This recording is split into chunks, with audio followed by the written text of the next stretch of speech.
Bonjour à tous, on se retrouve pour un nouveau live le plus important du mois, le bilan de notre trading avec Iron FX. Bilan qui va être très intéressant parce qu'on va aussi parler de la Fed, dont je vous avais parlé beaucoup ce mois-ci, et on va voir un petit peu leurs différentes conclusions et comment ça a impacté les marchés. Et après, on fera le classique, on retravaillera nos niveaux, on mettra de nouveaux trades éventuellement et on analysera aussi, bien sûr, ce qu'on a fait, afin de voir si c'était bien, pas bien, qu'est-ce qu'on peut améliorer. Euh, Moi, je sais que sur le dernier webinaire, j'ai un petit peu descendu mon niveau de concentration dans le sens où maintenant, je fais beaucoup plus de trading en réel avec beaucoup plus de fonds. Et c'est vrai que le démo, euh, du coup, je le vois un petit peu comme un relâchement. Et je m'en excuse parce que je devrais être… le dernier webinaire, j'étais pas assez concentré comme je l'étais sur tous les autres qu'on a fait ensemble. Et c'est vrai qu'il faut que je refocus un peu plus euh, comme je le faisais à chaque fois. Et on va y arriver parce que les derniers trades là qu'on a fait là, la semaine dernière, c'était vraiment pas terrible. Je vais vous partager tout de suite hop, le compte. Comme ça, vous pourrez voir ce qu'on a fait. Petit bug avec Zoom. Voilà, c'est affiché. Du coup, hop, on va, on peut mettre le dernier mois pour commencer. Bon, comme ça nous fait tout le mois. On voit que le mois est perdant. Et surtout, ce qui nous fait mal, c'est ça, cette dernière journée qui nous a coûté 3 000 $. Ouais, on n'est pas très content là-dessus. Euh, Alors qu'en plus, j'ai changé pas mal de fois d'avis, de position, de sens. Donc, c'était pas terrible. Il y avait une bonne lecture, en fait, d'un point de vue analyse, ça, vous pouvez garder ce que j'ai donné. D'un point de vue exécution, c'était pas assez bien.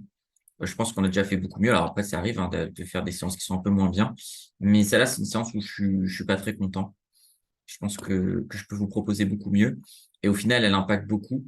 Euh, on a aussi ce gold qui nous met pas très bien, qui nous coûte 5 000 $ et qui était pas loin d'arriver à son TP. En fait, on n'a pas eu beaucoup de réussite aussi ce mois-ci.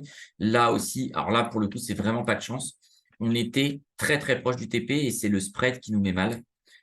Donc c'est un gros manque de réussite. Là aussi, un gros manque de réussite. Et là, un petit peu d'erreur de ma part. Ce qui fait que voilà, on a un mois plutôt négatif, moins 2%. Donc, c'est pas énorme. Mais du coup, ça nous retarde sur notre fameux objectif de faire entre 10 et 20% à la fin de l'année. Et du coup, bah forcément, ça m'ennuie parce que j'ai vraiment envie qu'on le fasse et qu'on y arrive. Et, euh, et donc, du coup, c'est important de faire ça bien. Et donc, ce mois-ci, ça va être vraiment le mois où on va se reconcentrer beaucoup plus et être aussi performant parce qu'en trading réel, là, je m'en suis très, très bien sorti, forcément. Je passe beaucoup plus de séances et ça a très, très bien marché. Voilà. Puis on a ce trade-là, on a perdu, mais celui-là, il me fait pas très mal parce que il est logique, en fait. C'est une petite perte. Alors, certes, elle est importante, mais voilà, ça, c'est un trade que je reprendrai, mais qui n'a pas fonctionné, mais c'est pas très grave. Il y a, il y a pas d'erreur, en fait, là-dessus. Voilà, on a tradé, on a perdu, c'est pas grave. OK. Du coup, la Fed, qui a énormément impacté les marchés, donc on va regarder euro-dollar, quand même eu un bon impact. Ça a bien baissé. Et sur le dos, on va voir en daily, voilà, on a été bonne journée baissière. Qu'est-ce qui s'est passé avec la Fed? Euh, du coup, première chose, ils n'ont pas touché au taux directeur pour ce trimestre. C'est-à-dire qu'ils n'ont ils ont ni monté ni baissé. Et après, dans la lecture, c'était un petit peu complexe à travailler, puisque à court terme, ils augmentent leur projection de hausse de taux. Euh, Pourquoi ils font ça? Parce qu'ils veulent tenter de réduire l'inflation. Après, je rappelle, on l'avait vu aux États-Unis, les salaires sont au-dessus l'augmentation des salaires est au-dessus de l'inflation. Donc, aux États-Unis, c'est moins grave. L'inflation fait beaucoup moins mal qu'en Europe, où les salaires n'augmentent pas assez. Donc ça, c'est une première chose. Et ils n'ont pas augmenté les taux parce que le système bancaire est déjà en grande difficulté à l'heure actuelle. Ok. Donc, ils ont peur qu'il y ait des crises de liquidité s'ils montent encore les taux. Mais du coup, à court terme, ils prévoient quand même toujours de les monter pour essayer de calmer un petit peu cette inflation. À moyen terme, ils prévoient une baisse de taux. Et à long terme aussi, ils prévoient une baisse de taux. Donc ça, c'est parce qu'ils pensent que l'économie va avoir encore besoin d'être subventionnée, d'être, on va dire, boostée par cette baisse de taux, parce qu'aujourd'hui, c'est pas encore ça. Même si on a les marchés qui montent, les marchés montaient principalement parce que les taux étaient extrêmement bas. Et du coup, étant extrêmement bas, il y avait peu d'assets qui pouvaient apporter du rendement. Du coup, bah, on ne sait pas quoi faire, on achète des actions. Pas plus compliqué que ça. Les actions restent encore aujourd'hui très chères. Et je pense que les produits de taux peuvent amener euh, un autre biais d'investissement sur les taux, sur les entreprises. On peut peut-être avoir du 7-5% qui est pas très risqué et on va pouvoir avoir du 5% sur les taux directeurs. Donc, il y a plein de gérants qui vont pas se prendre la tête. Et ça va nous amener plus d'écart type et plus de volatilité historique sur nos indices, tout simplement parce que si les taux sont à 5% et que moi j'ai un fonds action qui fait 5%, bah, mes clients ils vont pas être contents, ils vont me dire j'aurais pu ne pas prendre de risques et avoir le même rendement. Donc aujourd'hui, si un gérant ne fait pas minimum 10% sur son fonds, il va vraiment avoir des soucis. Il faut qu'il tape, en gros, l'objectif pour tout le monde, c'est de taper un petit 20%. Et ceux qui sont à 30, c'est génial, mais il y en aura très peu. Donc il est là, en fait. Euh, le point d'inflexion, c'est est-ce que les investisseurs vont préférer se mettre sur les taux plutôt que de risquer de payer des marchés aujourd'hui qui sont très chers, hein. C'est vraiment très cher. Et d'un point de vue résultat, ça peine à suivre. Ça peine à suivre. On voit les résultats de croissance, c'est pas extraordinaire. Alors après, il y a des secteurs qui ont très bien performé, mais au global, c'est vraiment pas terrible. OK? Est-ce qu'il y a des questions par rapport à ça? N'hésitez pas à les poser. Là, je vous ai activé le chat, maintenant que je vous ai fait un petit peu la petite présentation. Et s'il n'y a pas de questions, on va commencer à retravailler un petit peu nos niveaux. Alors, je trouve que les niveaux sur plusieurs produits ont été bien tracés la dernière fois et ça fait 2 bilans qu'on les retravaille pas forcément parce que si vous regardez l'euro-dollar, bah là, ça fonctionne bien, hein. On les a pas tradés parce que c'est des niveaux un peu plus, comment dire, un peu plus risqués. Donc, on a moins envie de les trader. On pourrait les trader en day trading, mais en long terme, c'est prendre un peu trop de risques. Mais ils sont corrects et on retravaillera là, quand on arrivera vers 1,0340. Il y a des choses à travailler. Et si on remonte, on retravaillera aussi. Euh, c'est vrai que si jamais vous faites des cryptos, si on remonte, ça peut être intéressant d'aller chercher un petit peu plus d'USDT. J'aurais dû en prendre plus. C'est vrai que c'est dommage de pas en avoir pris plus sur ces prix-là euh, pour virer nos euros. Parce que autant je suis d'accord avec le fait que le dollar va perdre un peu de son hégémonie et va être de moins en moins puissant. Ça, c'est vrai. En revanche, l'euro aujourd'hui n'est pas une alternative solide par rapport au dollar. Et donc, on va avoir peut-être des plus petites monnaies qui vont émerger et qui vont arriver en tant que complément du dollar. Mais par rapport à l'euro, je pense que le dollar va continuer à se renforcer. OK? Mais faire attention, peut-être que le yen ou l'AUD va prendre un petit peu plus de force par rapport au dollar. Ça, c'est vraiment pas impossible. Ensuite, sur le Brent, on voit que ça se calme un petit peu. Donc, je vous en avais parlé dans les autres webinaires. Le Brent monte énormément. Pourquoi? Parce que l'Arabie Saoudite cut de plus en plus sa production et donc moins de production, moins de disponibilité, les prix montent. Et dans cette zone-là, on arrivait à avoir des prix plus raisonnables, hein, même si je pense que si on est sur un marché un petit peu plus libre et moins contrôlé par je veux dire, ces cuts de production, on devrait être autour des 60 $. C'est un petit peu ça, le prix qui devrait être. Et encore, hein, il faut savoir que les réserves de pétrole, moi, je n'y crois pas, hein, que les réserves de pétrole vont se tarir. Il y en a énormément du pétrole, énormément. Il faut juste aller le chercher. Et sincèrement, je pense que le prix du pétrole, au vu des réserves qui restent, et certainement plein de réserves qu'on n'a pas trouvées, il devrait se situer entre les 5 et les 20 $, quoi. Ils nous le vendent vraiment beaucoup trop cher en manipulant la production, mais c'est comme le diamant et l'or, hein. Ils manipulent la production pour vendre ça très cher, alors qu'en fait, il y en a vraiment beaucoup. Donc le pétrole, les États-Unis aujourd'hui ont cramé une bonne partie de leurs réserves stratégiques et du coup n'ont plus assez d'impact pour inonder le marché et pour faire baisser les prix, parce que les Américains préfèrent quand même un prix du pétrole plus bas, heu, comme les Européens. Donc là, on voit que ça s'est calmé un petit peu. Peut-être que, il y a eu une hausse de la production de la part des US je vois que ça, hein. Aujourd'hui, il y a que eux, qui peuvent contre-manipuler, si je puis dire, ce marché, avec, les manipulations de l'OPEP. Donc, il ne reste que ça. Je vais quand même rester sur mes positions, heu, de vente ici. En revanche, ce qu'on peut faire, ce serait intelligent d'aller se placer des petits achats. Parce qu'on voit qu'aujourd'hui, on est dans un marché qui, heu comment dire? Qui est très haussier et donc du coup, ça peut être intéressant. Alors celui-là, c'est un niveau mais c'est pas un niveau rouge, donc on va le travailler un petit peu plus large.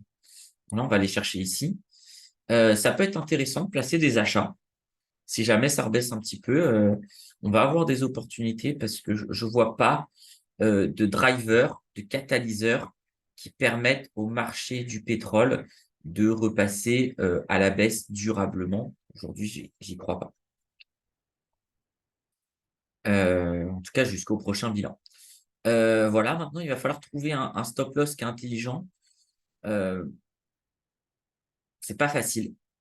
C'est vrai que c'est pas facile là quand on regarde les prix, mais je pense qu'on va mettre 84 en termes de stop un petit peu, je vous appelle les stops pognon, parce que ça va nous coûter trop cher autrement d'aller plus loin. On va mettre 84 pour les 2. Voilà et on va voir, on risque à mon avis, 15 et 5 000 $ à 40 000 quand même. Donc ce qu'on va faire, c'est un peu trop, donc OK, celui-là, on va le supprimer parce que malheureusement, on ne peut pas, modifier les quantités. Celui-là, on va le garder parce que là, voilà, 14 000 $, on peut se permettre de les perdre. En revanche, quand on va acheter là, on va acheter que 3 lots parce que sinon ça malheureusement la perte encourue, est trop importante. Donc on va limiter, notre risque et on va remettre 84.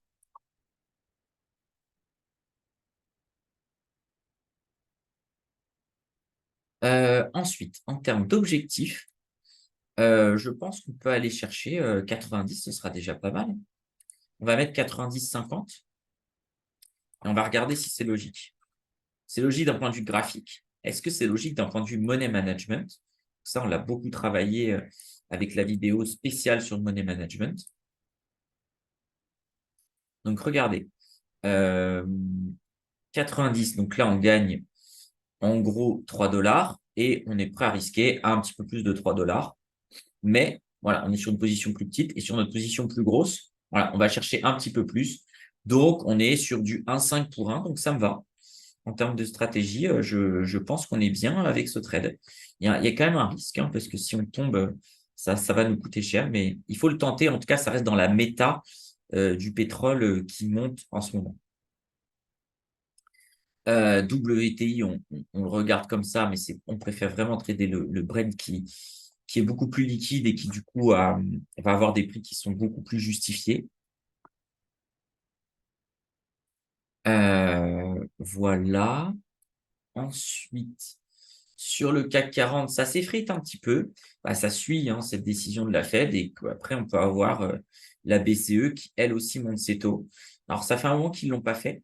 Ils ont un petit peu plus peur de, comment dire, de, de monter les taux parce que, encore une fois, on a les salaires qui ne suivent pas et on a un système bancaire et industriel qui est beaucoup plus fragile, malheureusement. Donc, c'est un peu frileux. Et donc, moi, je suis pas du tout confiant. Je pense que les États-Unis ont sous-performé parce que leur taux était plus haut récemment. Mais il va y avoir une surperformance des États-Unis à venir, même si elle est à la baisse, du style l'Europe qui perd 40% et les États-Unis qui ne perdent que 30%.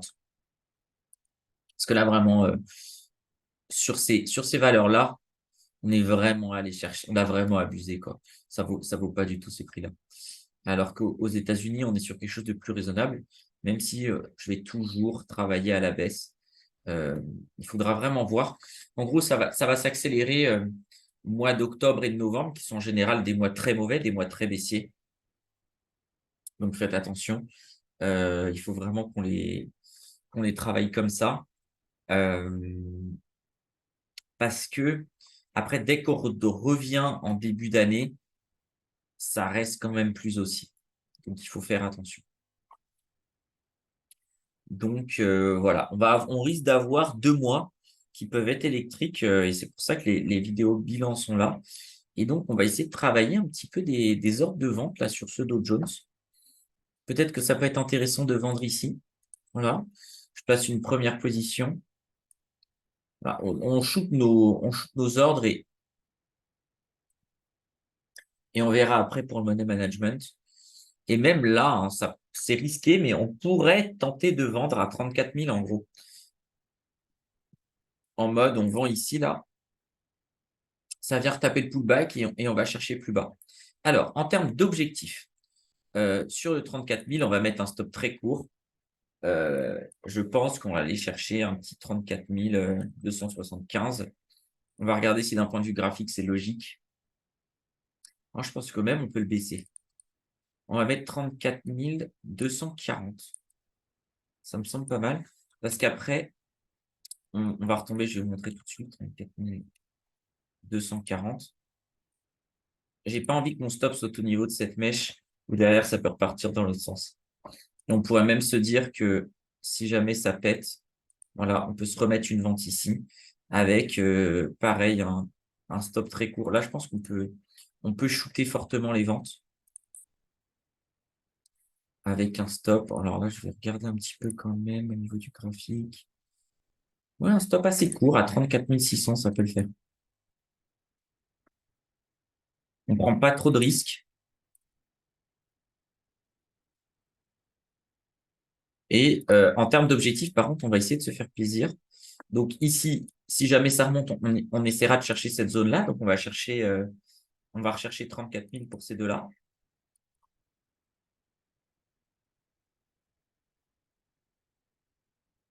Voilà, on est pas mal comme ça. Et ensuite, sur celui-là, on peut aller chercher un petit 33 750, ça peut être bien. Et après, on travaillera, on ajustera bien sûr avec les autres lives. Ou en tout cas, ça me semble bien. C'est agressif, mais ça va avec ce marché qui est plus agressif, je trouve. Donc,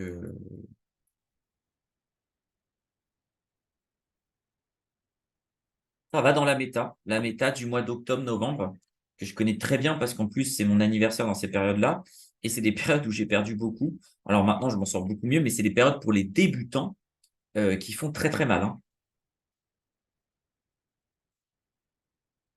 Donc attention.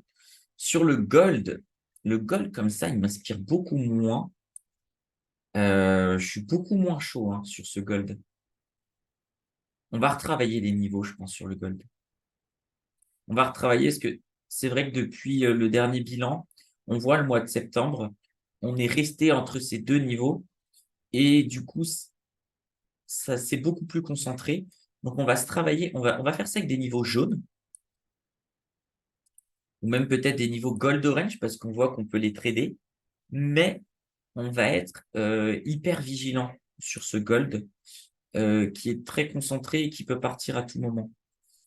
Ouais, c'est super dur. Je trouve ça très dur. Alors, on va mettre un premier niveau ici. Alors, je vais regarder ce que ça m'a l'air peut-être d'être du dark orange. Ouais. On veut en gold. Voilà, qui correspond en fait à un mix entre ce point-là et ce point-là. Vous voyez, on est 3 $ au-dessus, 3 $ en dessous. Et ça vous indique un premier niveau. Intéressant. Derrière ça, c'est que du bruit. On a un petit quelque chose ici, mais qui n'est pas extraordinaire, hein. Un petit quelque chose. Et ensuite, il va falloir qu'on prenne un peu plus de recul par rapport à ça. Est-ce qu'on a quelque chose ici? Ah, là, on pourrait qualifier d'un dark orange. Pourquoi? On a ici, ça marche. Ici, ça marche. Ici, ça marche. Et ici, ça marche. Donc c'est intéressant. C'est intéressant là de mettre un dark orange.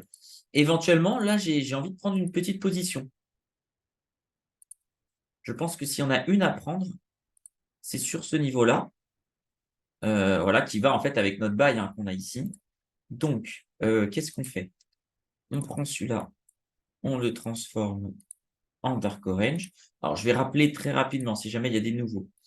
Les niveaux les plus importants sont les rouges. Ensuite, on passe en dark orange. Ensuite, c'est gold et ensuite, c'est jaune. Plus on se rapproche du jaune, moins le niveau est puissant et on se rapproche plutôt d'un pivot. Mais on se les note parce que c'est quand même intéressant de savoir que sur ces prix-là, on a eu de l'activité. OK? Donc, on peut se placer un petit achat ici. Là. En termes de stop, qu'est-ce qu'on peut aller chercher? Je pense qu'il faut mettre un stop court. Ouais, on va mettre 98. Donc, 18, 98. Et en termes d'objectifs, on va aller chercher ces niveaux-là. 25, donc on va aller chercher 22,50. C'est pas mal. Pas 18, pardon. 19, 22,50. Voilà. Là, on est sur un ratio très important. À voir ce que ça donne. Mais je suis assez confiant. Sinon, ça ne coûte pas très cher, en vrai. Voilà. Ça nous coûte 3 500 $. Donc, en fait, on risque un peu plus d'1%. Pour aller chercher un objectif qui peut nous mettre, qui peut nous donner 21 000 $. Donc, c'est très intéressant. Après, forcément, il a moins de chances de fonctionner. C'est évident. Est-ce qu'il y a des questions? Alors, pourquoi tu penses que les marchés européens vont être plus en difficulté? Alors, moi, je trouve que le problème des marchés européens, c'est leur prix. C'est qu'aujourd'hui, les sociétés ne montrent pas une activité assez importante pour justifier ces capitalisations. On le voit d'un point de vue salaire, ça rechigne à monter les salaires. Et donc, Si les entreprises qui ont bien réussi rechignent à monter les salaires, alors certes, on va avoir à court terme une augmentation du cours puisqu'elles vont augmenter leurs bénéfices, puisque elles vont toucher des prestations augmentées par l'inflation et donner des salaires moins importants. Ils vont certes monter de 2-3% les salaires, mais c'est très peu à côté de l'inflation qui peut taper les 6-7% en Europe. OK? Donc, ils vont prendre ce gap-là de 4 points et se les mettre dans la poche. Mais si toutes les entreprises font ça, bah après, les ménages, ils n'ont plus de quoi consommer. Et au final, le client toujours final, c'est les ménages. Même s'il y a des entreprises qui achètent à des entreprises, c'est toujours pour vendre à des individus. Et si ces individus n'achètent plus parce qu'ils n'ont plus les moyens, bah, plus personne n'achète. Et du coup, on repart sur une crise, en fait. C'est un petit peu le serpent qui se mord la queue, vous voyez? Est-ce que ça te semble clair?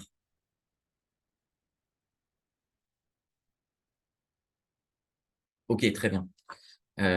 Et c'est là où les États-Unis ont beaucoup plus de force parce que eux, ils n'ont pas peur de monter les salaires. Alors après, ils ont un système euh, d'assurance qui est complètement différent que celui qu'on a avec la sécurité sociale et tout ça. Donc, c'est vrai qu'ils ont une liberté de l'emploi qui leur permet de le faire. Et aujourd'hui, ça a l'air d'être un système qui fonctionne mieux à l'heure actuelle. Je ne dis pas que c'est le meilleur, mais dans ce paradigme économique qu'on a, ça fonctionne un peu mieux.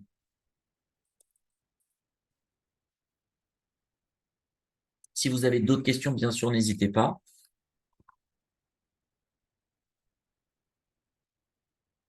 Et à noter aussi que ça va être très important de suivre l'euro-dollar. Ça, je vous en ai pas parlé, mais à chaque fois, quand on compare des assets, c'est toujours un petit peu comme du forex. Là, on compare l'euro par rapport au dollar. Et là, on compare, bah, en fait, le Dow Jones par rapport à des dollars. Combien de dollars vaut le Dow Jones? Si le dollar se renforce fortement, les assets auront tendance à baisser puisque les investisseurs voudront acheter du dollar. Et en achetant du dollar, du coup, prenant des positions sur le dollar, ils vont réduire leur position sur les assets. Donc ça, c'est très important de suivre ça. Et on peut dire, à contrario, si l'euro vaut un petit peu moins cher, c'est normal que les assets augmentent parce que en termes d'euros, ils vont coûter moins cher. OK? Surtout pour les étrangers, et c'est notamment les investisseurs étrangers de toute façon qui drivent le marché.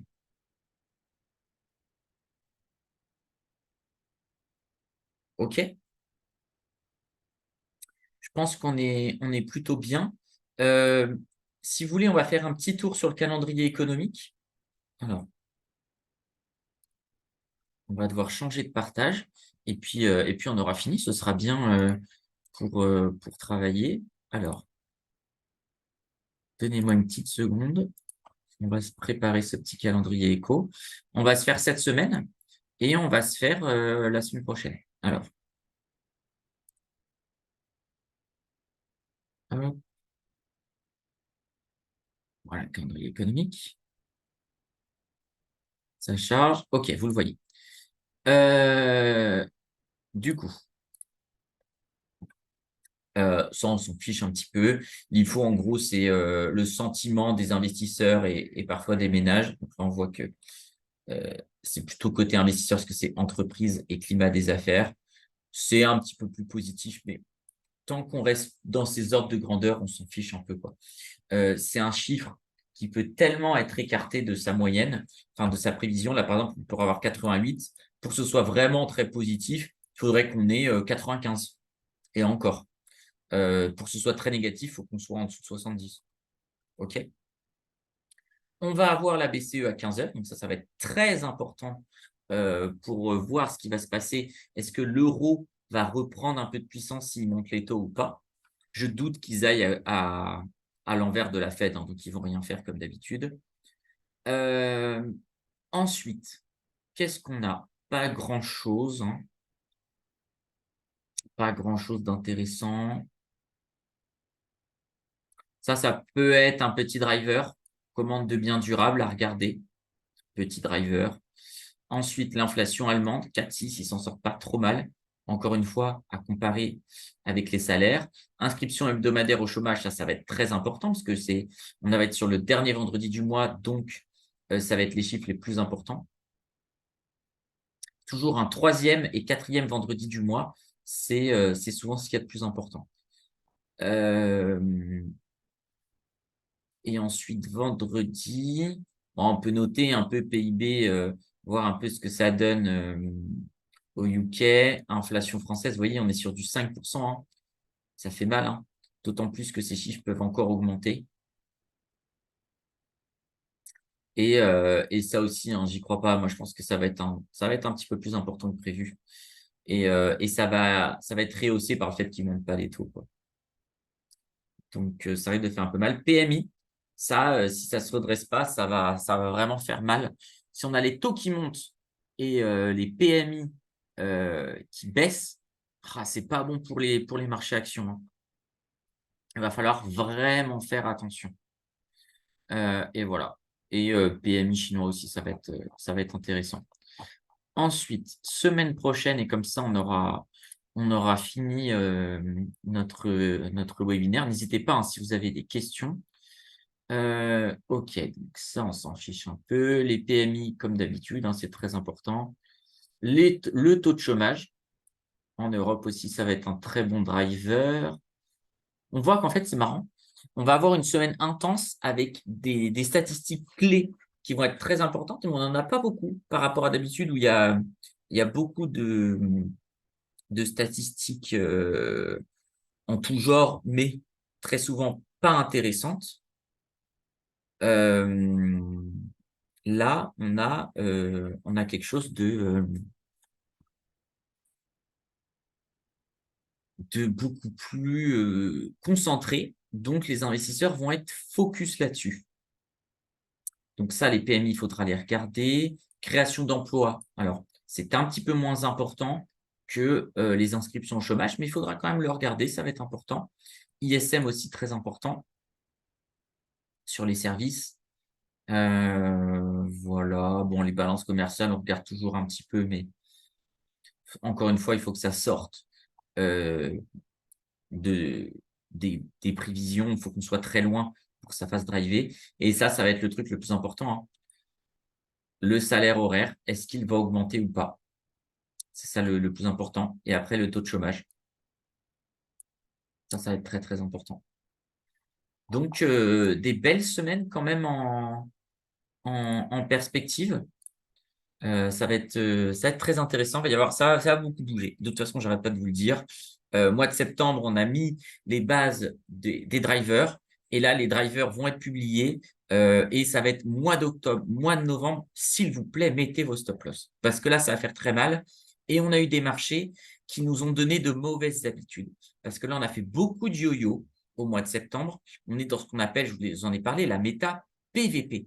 Et cette méta PVP, c'est juste comment dire, de l'argent qui se transfère de compte en compte. On va dire quelqu'un qui achète, il a perdu, ça va dans la poche du vendeur et inversement. On n'a pas eu de vraiment mouvement important sur le marché. OK? Donc, les investisseurs se disent, OK, je prends plus de risques parce qu'il y a des petits mouvements. Et ça sert à de mettre des stop loss puisqu'à chaque fois que je récupère mon prix, on fait un yo-yo. Là, je vous assure, ça ne va pas marcher cette technique. Donc, ça va peut-être marcher encore quelques semaines. Et je préfère que vous mettiez des stops plus courts et que vous dites: «Ah Benjamin, pas cool, à chaque fois j'aurais eu mon prix» et que vous perdiez un petit peu pendant les 2 prochaines semaines et que vous vous gavez quand ça va exploser, on ne sait jamais, hein. Ça peut commencer le 10 octobre, le 20 octobre, le 30 octobre. Mais là, on va être dans des périodes très, très risquées. Donc faites très attention, je vous en prie, parce que vous allez vous faire exploser sinon. Je l'ai vécu et il faut faire très attention dans ces périodes-là. Ça peut être bien, bien pire, que ce qu'on a vécu, les mois précédents. Donc faites très attention. Du coup, je vous souhaite une excellente fin de journée, hein. Oui, il y a pas de question. On se dit à la prochaine. Prochain webinaire, on en a un par semaine, je crois. Le prochain, je vais vous dire tout de suite.